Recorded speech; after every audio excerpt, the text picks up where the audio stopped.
नमस्कार। कैसे हैं? कुशल मंगल ही होंगे। आज कई सम्मिलित विषयों पर बात करने का प्रयास करेंगे।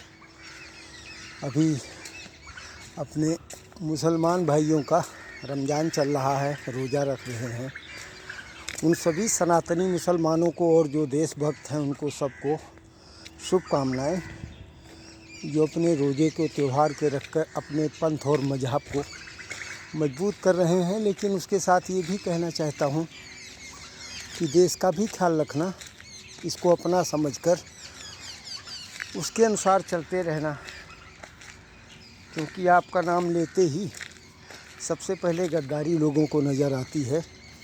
कुछ ऐसा कोशिश करो ना कि लोग भूल जाएं कि आप देश के गद्दार हो सकते हो। मेरी बात बुरी तो लगेगी, लेकिन जो सच्चाई है वो बता रहा हूँ।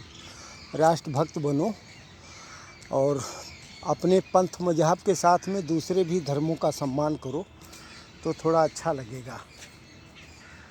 इस विषय पे ज़्यादा बात नहीं करूँगा, क्योंकि और भी मजबूत विषय हैं, उनके बारे में जानकारी हासिल करना ज़रूरी है। आज 8 मार्च है, अंतर्राष्ट्रीय महिला दिवस है। उनको भी शुभकामनाएं, मातृशक्ति को भी।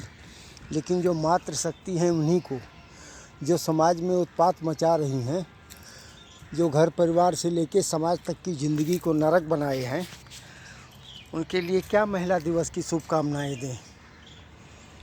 लाखों की संख्या में मुकदमे चल रहे हैं। नियम कानून गवर्नमेंट ने कुछ ऐसा बना दिया है, उसका दुरुपयोग करके कहीं भी किसी को फंसा देती हैं। और अच्छी जगह पे भी हैं, अच्छी पोस्ट पर हैं, अच्छा काम भी करती हैं। लेकिन समाज में जो गलत और गंदगी फैलाता है वो सबसे पहले और बहुत जल्दी फैलता है।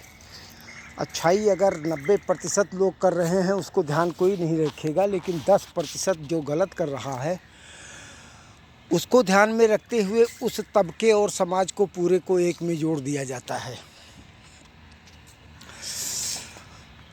तो इन सब बातों का ध्यान रखना है। बाकी क्रिकेट मैच भी चल रहा है, कल फाइनल होगा न्यूजीलैंड के साथ भारत का, और हम तो चाहते हैं भारत की विजय हो।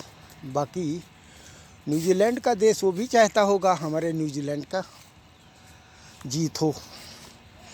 अपनी अपनी भावनाएं हैं, लेकिन संभावना है कि भारत जीतेगा, क्योंकि न्यूजीलैंड को हरा चुका है। और बाकी इसी समाज में रहना है, इसी देश में रहना है, आपस में मिलजुल कर मिलने और चलने की कोशिश किया जाए। लेकिन ये केवल हमारे ऊपर ही नहीं है, जिसके साथ हमें चलना है उनके अंदर भी ये भावना होगी कि हमें आपस में मिल के चलना है, तभी ये संभव हो सकता है। एक आदमी के समझाने से कोई नहीं समझेगा।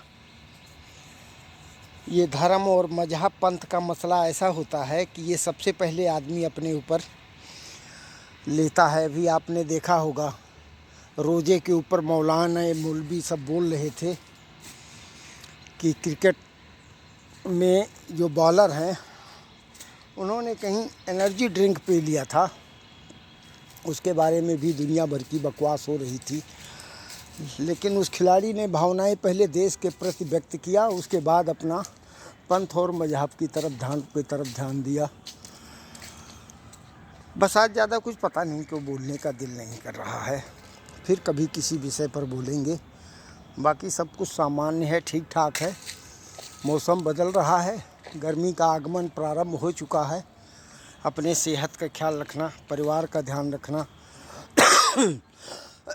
बीमारियों से बच के रहने की कोशिश करना, और खान पान के कारण और अपने दैनिक प्रक्रिया की वजह से कुछ ना कुछ बीमारी आदमी के शरीर में लग ही जाती है, उससे बचाव करने की कोशिश करना है।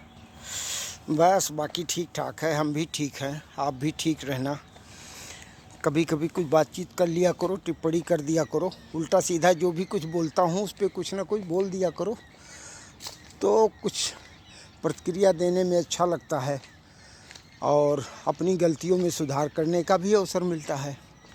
चलिए ठीक है, अपना ख्याल रखना है, खुश रहना, स्वस्थ रहना। होली के त्यौहार को आराम से मनाना, ज़्यादा उत्पात मत करना। जिसको नहीं पसंद है उसके रंग मत लगाना, जो अपने हैं उन्हीं को लगाओ।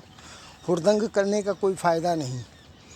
हमारा कोई भी ऐसा त्यौहार नहीं है जो आक्रोश और दूसरे को नुकसान करके मनाया जाए। इसलिए हंसी खुशी से मनाना।